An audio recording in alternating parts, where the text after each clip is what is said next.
Good evening, and welcome to another edition of Fort Wayne Up Close. I'm your host, JJ Foster, and man, it seems like I was just sitting in this chair, probably because I was. It was this morning, but it is my pleasure to be sitting back in this chair, and as I just joked, I said this is Fort Wayne Community Schools Day. And our guest today, he told me, he said every day is Fort Wayne Community Schools. But please, let's welcome Mr. Matt Schiebel, the Director of Community Relations of Fort Wayne Community. Thank you, JJ. Glad to be here on Fort Wayne Community School Day. Hey, who better to have? And you know what? Did anybody tell you, or have you ever done anything with radio? You have a beautiful radio voice. I appreciate that. I used to, as president of the Fort Wayne Jazz Club, I had the opportunity to get on our public radio station, WBOI, about 2 or 3 times a year to help spin records. And so kind of miss that because we don't spin records anymore, do we? Hey, you're right. Look, you got a little Casey Kasem to your voice, man. So I'm going to sit here and reminisce a little bit. But, Matt, we have you sitting here. You're the Director of Community Relations. A, what does that position entail? B, tell people about yourself because, I mean, you've been around. You're very active in the community. You are a passionate guy about what you do and about the young people and the families in Fort Wayne community. So, man, it's your opportunity. Tell people about yourself. Yeah, I appreciate that. So this particular job is kind of multifaceted. On the community partnership side of the job, I work with businesses, nonprofits, and government agencies to try to create opportunities for students. So one of the things that Dr. Daniels talks a lot about is we need to give our students experiences. So I work to try to produce internships, job shadows, guest speakers, or ways to get our students out in the community to serve themselves. Because I think one of the things that kids need to be able to do nowadays is to understand that service to others is important. So that's the community relationship or the partnership side of my job. And then the other part of my job really is to work with the Fort Wayne Community School Foundation. So we have a nonprofit that actually helps raise money for Fort Wayne Community Schools because a lot of businesses can't donate directly to a school. So they donate to a nonprofit, which then gives the money back to places where the school needs to happen. So that's kind of a new part of my job. I'm used to asking for time and talent. I've not often asked for treasure, but I'm learning to do that. So that's a new part of my job, and I think one of the things that keeps you growing, right, is doing different things. So you really only change, or you really only grow, rather, when you're changing. Yep. And so Fort Wayne Community Schools has given me a lot of chances to grow because it seems I change my job up every 3 or 4 years, but that's a good thing. So, yeah, I've been with the district forever, it seems. I'm one of the OGs, so this is like this is year 39 for me. Yes. But I'm passionate about the district because one of the things that I always tell people is that I come from a Fort Wayne Community Schools family. So my dad was a graduate of Southside High School, 54. Yep, there you go. My mom was a teacher in Fort Wayne Community Schools. She taught at Glenwood Park until she opened her business of dance studio for 41 years. And then even after my dad passed, what did she do? She went back to be a teacher's assistant for a couple years. My wife and I both went to Fort Wayne Community Schools. We put both of our kids through Fort Wayne Community Schools because I wanted people to know that when I was a principal, what I wanted for their kids, I also wanted for my own kids. So yeah, it's been a great journey. I can't believe it's been almost 40 years, and I still feel a lot of passion and energy for doing what I do because I love our families, I love our kids, our educators are second to none. It's good stuff. No, that's excellent, and it's funny that you said that because you know what I tell people all the time. People move here and ask, "What's a good school? What's a bad school?" I heard this, I heard that. First and foremost, my background has allowed me to go around and see different schools throughout the state, allowed me to see schools throughout the country. And the first thing I tell people all the time is that, A, we don't have a bad school in Fort Wayne. You know, there isn't a bad school. I don't care what knock or stigma somebody wants to put on one of our schools. It's not the case because when you see stuff on TV where it's a matter of life and death, where you go to school, certain instances, a lot of times there's some teachers that don't want to be there and they're not teaching your students. I told people, I said, emphatically, I can say we do not have a bad school. No, we don't. And one of the things that I try to convince people to do is before you listen to gossip, go visit a school. So I was a principal at 3 different schools, and I used to always tell people, if you want to find out what our school's about, come visit, and I'll take you around during the school day, because I don't want you to go visit with me in my office. What I'm going to do is I'm going to take you around, and I'm going to show you our classrooms. I'm going to show you our kids in actions, and you can quickly pick up on the climate and culture of a building when you walk in. Do all of our schools have the exact same climate and culture? No, just like all people don't have the same culture. So it's different depending on the people that work in there. But yeah, each school has its own strength, and every organization that I know of and every school system that I know of has issues that they want to work on and improve. But I love the district. And again, if I didn't have confidence in it, I wouldn't have put my own kids through it. Yeah, there you go. That's the best testimony you can have. Like 100%. You said, but your kids where you worked at and where you came from. You talked about your community relationship and building up all these partnerships and things. Now, is that a concentrated effort by Dr. Daniels? Because I know that hasn't always been the case. So is this a direction that you guys picked up, something that you want to do? It's interesting to watch. It's interesting to watch how schools have changed over the years. Veteran educators will talk to you about a pendulum, how things swing back and forth, right? Dr. Robinson was a mentor to me, somebody that I considered, a friend, but definitely a mentor. And, in her era, it was really all about test scores. Everything came back down to test scores. They were at one point looking at closing down like North Side and South Side based on test scores. And so she spent the majority of her time figuring out how do we get kids to perform academically so that the state's not going to intervene and shut them down.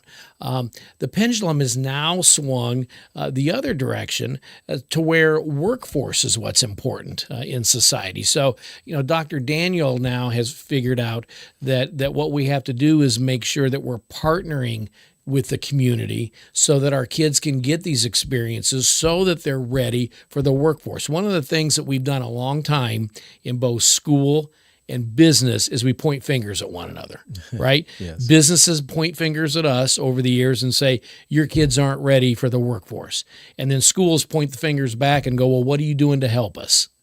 So the cool thing about what I think Dr. Daniels has emphasized is that it really is a partnership. Like if you want better workforce, then schools and the business community have to work together. So we have really put a big emphasis on trying to get our kids out and conversely get our businesses and our nonprofits in the schools so that kids understand what they can do. ONV is a perfect example of that partnership. So we have students at Southside High School that actually are in a digital media class.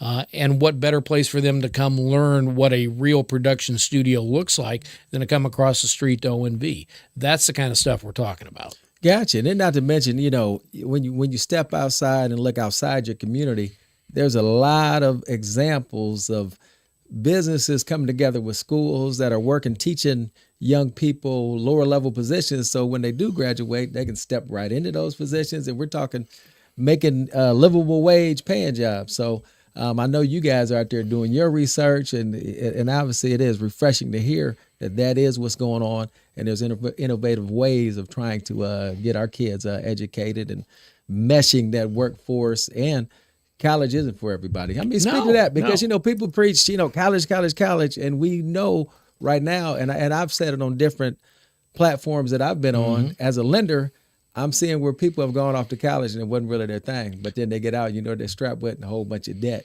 where they could have been following something that they were a little more passionate about or something that suited them a little more. But speak to, what you guys you speak a lot of wisdom. I mean, you've given the same speech that I've given a lot lately. Again, years ago, kind of back in the Dr. Robinson era and back in education in general, 10, 15 years ago, when we were emphasizing test scores, I think educators thought that we need to put everybody through college, that every kid needs to be taking Algebra 2 when they're in middle school. And yet, as educators in the back of our minds, we knew that not everybody was going to college. Now, again, just like I talked about the pendulum swinging, I think we've discovered college is very expensive, and we're getting more and more kids that say, I'm not so sure that I want to be $70,000, $80,000 in debt for a job that doesn't pay a livable wage.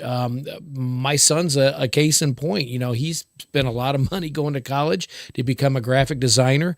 He loves what he does, but he could make the same amount of money driving an Amazon truck with no college debt whatsoever. Now, he likes what he does, so we're really happy that he's doing what he's doing. But more and more kids are starting to see the value of like the service industry and the skilled trades, because at the end of the day, those jobs are always going to be around, right? You're always going to need plumbing. You're always going to need HVAC. You're always going to need electrical. But some of these other jobs are drying up. One of the things that my son is challenged by in a world of graphic design is the influence that AI is having on that. And people are saying, why do I have to hire a graphic designer, right, when I can get AI to make that poster for me? So we encourage kids, and we have one of the best career centers, the Career Center at Anthus, where kids are learning all these trades, where they can walk right out of school and maybe start a job that's $25, $30 an hour, and a job that they will always have.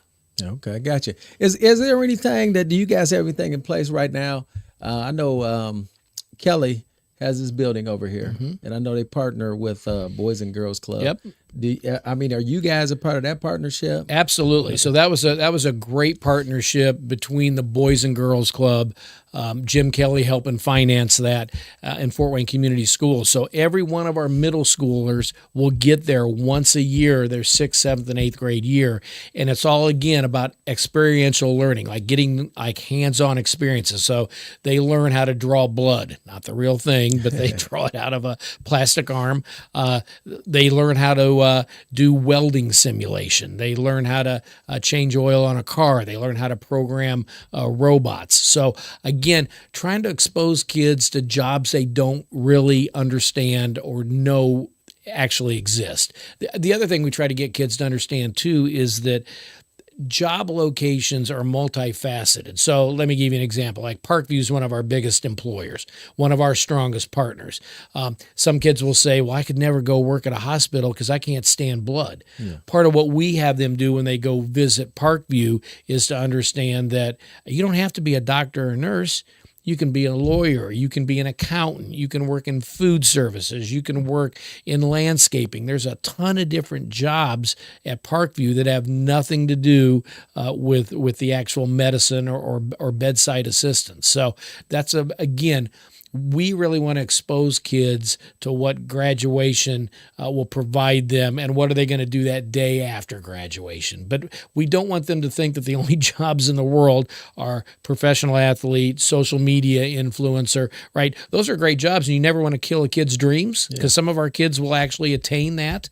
But there are so many other things that they can do, and we want kids to be able to understand that there are a ton of different jobs, and so I hope that sometimes they can discover some different things they never knew existed just by doing all the things that we're trying to do in FWCS. So when I hear about something like that, I get excited, but how do you ensure that all the guys are utilizing, or, and young ladies are utilizing those resources?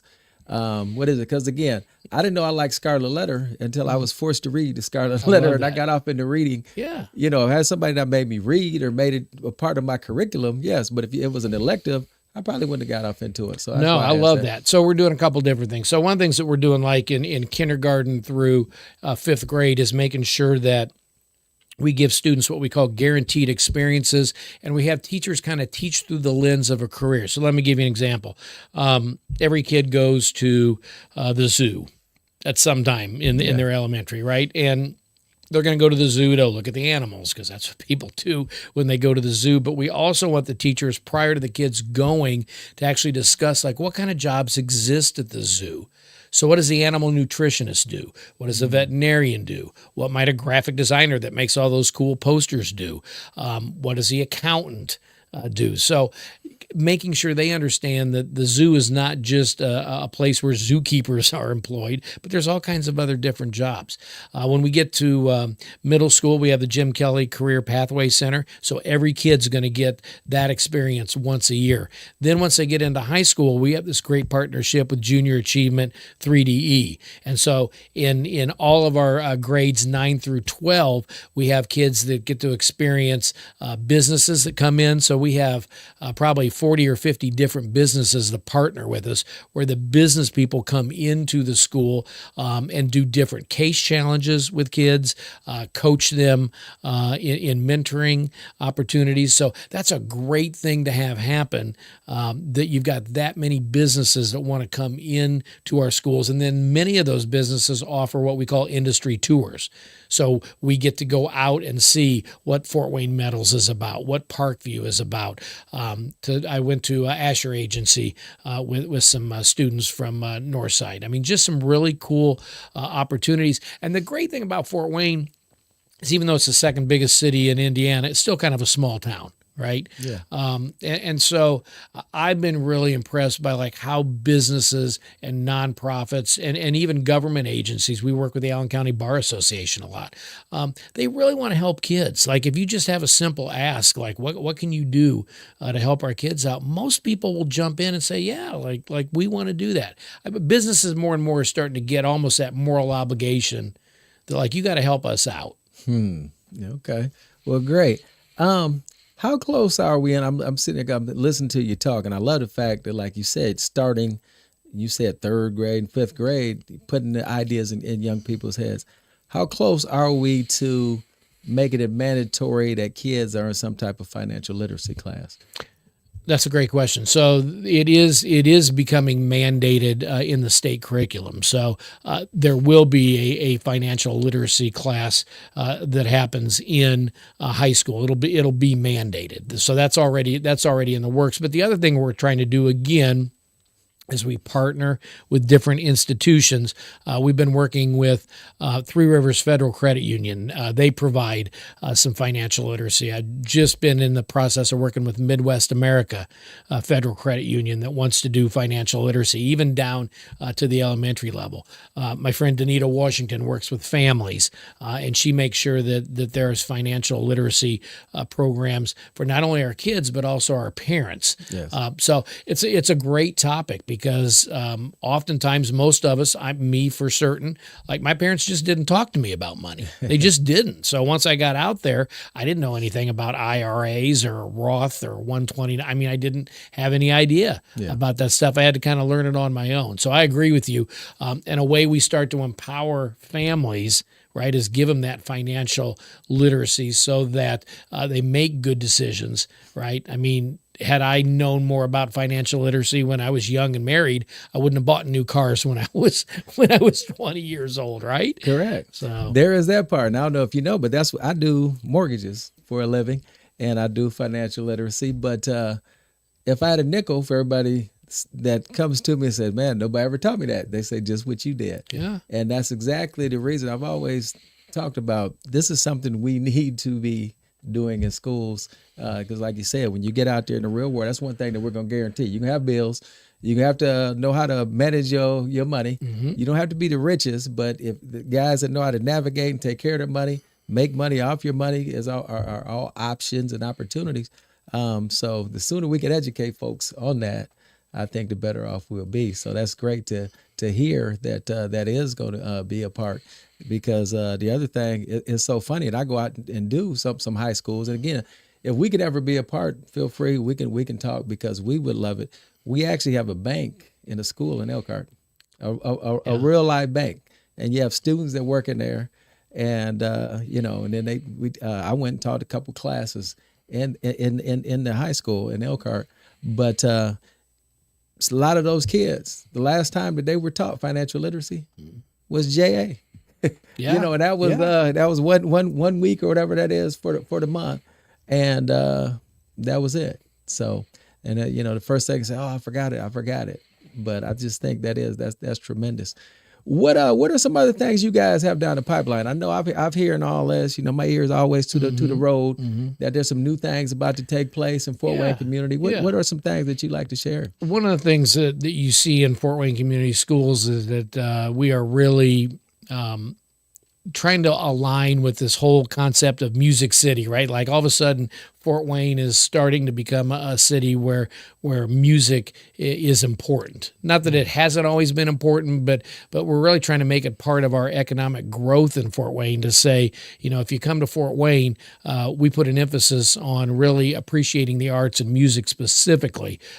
So one of the things, we've done a couple different things that I think starts moving us into that realm. So we have a class from Amp Lab, which is located in Electric Works, but we have 25 students in the morning, 25 in the afternoon that actually are taking their classes from Amp Lab at Pearl Arts. And what's really cool about it is that even though Amp Lab emphasizes entrepreneurship, which is a great thing for anybody to gain more knowledge in. When kids are in that program at Pearl Arts, they are learning entrepreneurship, but they're learning it through the lens of music. So how does entrepreneurship apply to music and marketing and those things like that? So that's a really innovative program that we've enjoyed doing. We also have a satellite program at Electric Works in medical informatics engineering, where kids are learning robotics. So again, Amp Lab students learning robotics in a different facility and learning it through the eyes of entrepreneurship. Ira Cadley and Tom Moppin, who's a retired teacher, and I have been working for about the past 2 years to produce what we call a program called Futures on Track, which is a program where we've been able to take really talented musicians and vocalists and rappers into our professional recording studio and actually create our first album that has 14 songs on it. Oh, wow. It's up on our website under Futures on Track.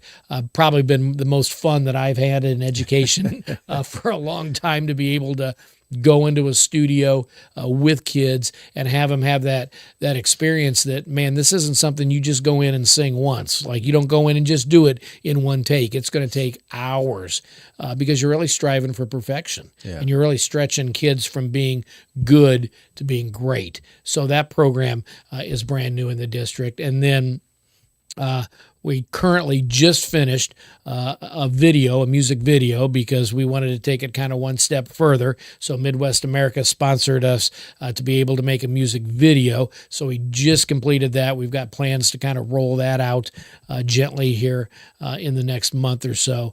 But again, like really trying to give our kids in Fort Wayne Community Schools experiences that they might not get other places. I mean, I don't know too many school corporations where kids are working with a professional videographer, you know, to make a video that's a professional quality. You know, I don't know too many school corporations that are putting kids, you know, in expensive venues like Sweetwater Sound or University of St. Francis's recording studio and producing an album, like something that they can actually take out and market themselves with. So that's been really cool. And our music program in general is just producing some really amazing results. I just got back from New York City 2 weeks ago, where I watched one of our seniors, Braxton Hadley, who has been selected to an orchestra, a jazz orchestra that has 22 members. He's the only one from Indiana. He's the only one that's been there twice in a row.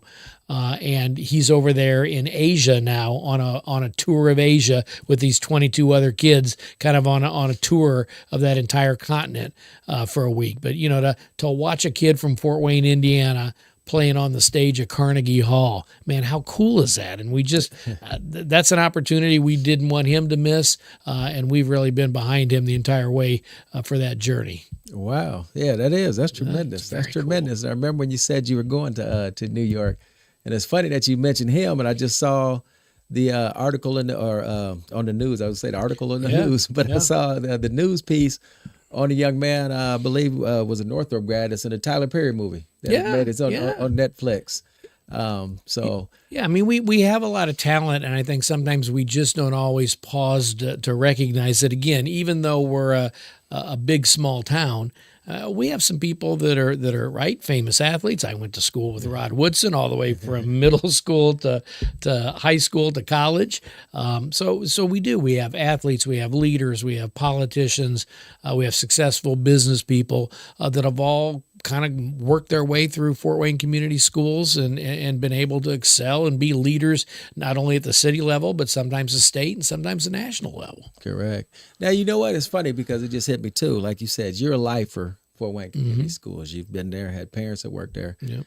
What does it mean to you? What did it mean when Fort Wayne Community became the largest school system in the state? That's kind of a point of pride, right? I mean, like when I travel around the nation and go to conferences and things like that. Yeah, I mean, when I introduce myself, I mean, selfishly, right? I kind of pat myself on the back and I go, I work for the largest district in Indiana, which is really cool to say that, because in general, urban districts like Fort Wayne have a tendency to really, decrease in size over time. And even though we want to increase our enrollment, that's always going to be our goal, is to add more students to our school system. Our enrollment still has been pretty steady compared to some of the other major urban districts in Indiana, right? I mean, Indianapolis has always been for a very long time the largest district. But to know that we're still the largest district speaks to the fact that we're doing a good job. We always know we need to improve. I mean, any organization that thinks that they've reached the pinnacle of performance,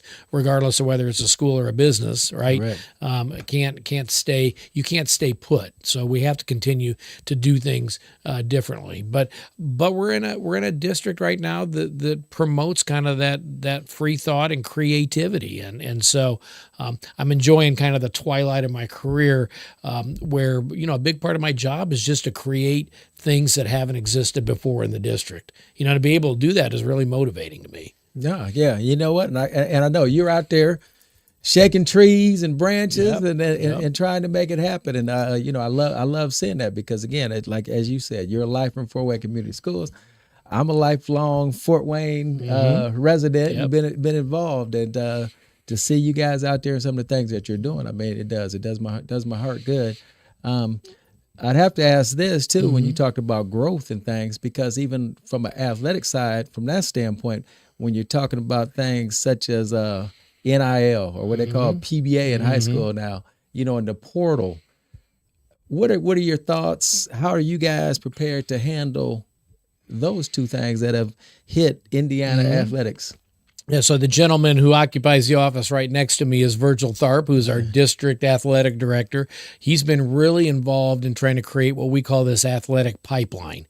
For years in FWCS, our football programs don't start until they're in middle school. And yet when you look at some of our private and parochial school systems, those kids are starting, CYO league, right, when they're first, second grade. And so, again, to be competitive, we're going to have to do the same thing. So last summer, I think we had 600 kids in that elementary football program. I think we were up to 600 this year. I think adding in some sports like girls flag football has really kind of upped the game. You've noticed that all of the fields now have turf, and that was new. The artificial turf is kind of a new thing, and so every one of our schools has that now. I think it's just kind of continuing to keep up, and again, because athletic programs offer students abilities to be able to have their college paid for them. I mean, at the end of the day, I think what you want to do in a school district is do everything you can to help your kids reach their aspirations. And if we can create more student athletes that don't have the burden of paying for college, why wouldn't we do that?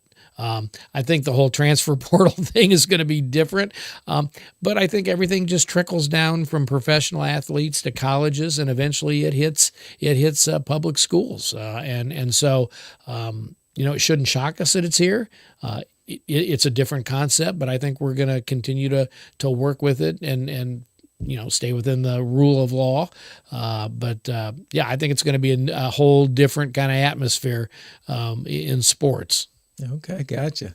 And I guess last question for you, change gears on you. Transportation issue. I saw in the news, looks like you guys are doing different things to bring in some drivers. Yep. We know last school year, some of the kids had to go online while you guys, had the shell game going on. I mean, speak to the changes that have been made in that area. Yeah, transportation is not just a Fort Wayne Community School issue. I mean, it is nationwide.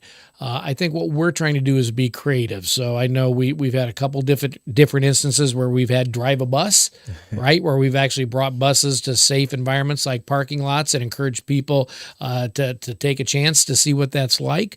It's become more difficult because drivers have to have a different kind of CDL license that they didn't have, and so it's hard to attract drivers that have to do more work prior to becoming a bus driver. And I think sometimes what we always perceive as a positive can sometimes have negative ripple effects. So we were all excited that Amazon came to town, right? Yeah. But one of the things that we notice is that Amazon employs a lot of drivers. And so, if you have the decision to drive for Amazon or drive a school bus, I would probably guess that driving for Amazon is probably a little less complicated than driving a bus with 50 or 60 kids behind you. But I think our transportation department has really been recruiting. I think that they've decided that they're going to make things work without having to go to virtual and online, because we know that having kids work from home on their computer without a bunch of teacher supervision is probably not the best way to go. We have a very great virtual school, but that's a lot different, right? You've got instructors that are there every day. We have a lot of people choosing that option. But from what I can tell, even though we may not have every single driver hired for the first day of school, we have supervisors at work. So from what I've heard, there'll be enough drivers and supervisors to cover that route, because we really don't want to go that route of not being able to have kids come to school. And I've seen other corporations. I saw one the other day on social media that was advertising to their parents that there won't be transportation in that particular school district in 2028. Now, I think they're preparing to have a referendum, which is what I think they're trying to do, is get the attention of people. But I don't think we want to go that direction. I think we want to say we're doing everything we can to get drivers behind the wheel. And if we can't always get everybody, it's going to have to be the people in supervision and transportation that step up and help like they always have. Gotcha. Okay. Well, like I said, hey, 30 minutes goes very quick, especially when you sit back and we just have a little conversation. Anything you want to tell your folks, any parting shots, last words that you like to just share? So tomorrow's our first day of school. So that's a good parting shot, is it? One of the things that I want to tell parents, speaking of transportation, on that very first day as a middle school principal, the one thing I always wanted to tell my parents is your kids probably won't be home exactly when they're supposed to be on that first day. Mm-hmm. So, if your kids are 10 or 15 minutes late getting home from the bus, don't panic, because we want to make sure your kids get on the right bus on the way home, want to make sure they get there safely.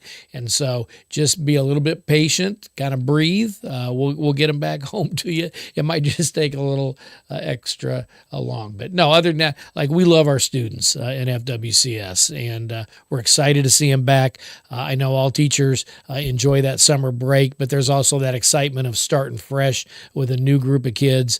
And we're just excited to see what we can do to keep our kids moving in the right direction and giving them all the kind of experience and knowledge that they can do whatever they want to do when they graduate from us. Yeah, all righty. Perfect. See, hey, the more somebody gives in their parting shots, that's the less I have to say. There's nothing left to say. I don't want to step on my guests' toes.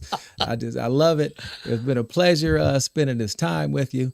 You guys heard it, Fort Wayne Community Schools, out here making a difference, looking to improve, to do things better, striving for perfection, and having parents and the young people's best interests at heart.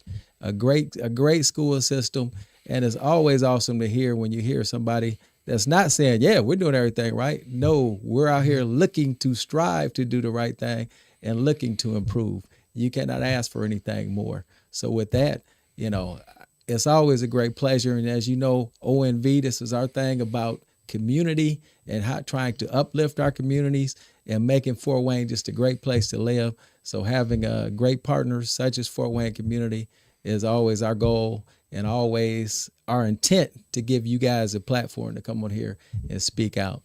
So with that said, I am your host, JJ Foster, and I am ONV.